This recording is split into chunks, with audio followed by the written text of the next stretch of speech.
అతులితమైన మీ బందదలంచి విశాల భక్తిచే వితరణగాను మీరిప్పుడు వేట్కను వాక్కులనిచ్చినంతలో శతకముగాను చెప్పెదెను సద్గురు స్వామి కటాక్షమేర్పడన్ ఉతుకము మీరగాను తరిగొండ నృసింహ దయాపయోనిధి.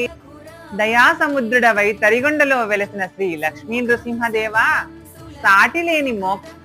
సాటిలేని మీ పదవి అంటే మోక్ష మార్గాన్ని అందుకోవాలనే తలంపు కలిగి భక్తవత్సలుడైన నీవు ప్రసాదించిన వాక్కులతోనే సద్గురువర్యుని అనుగ్రహం వలన ఆసక్తితో మీపై శతకాన్ని చెప్తున్నాను, చిత్తగించండి అంటోంది తరిగొండ వెంగమాంబ.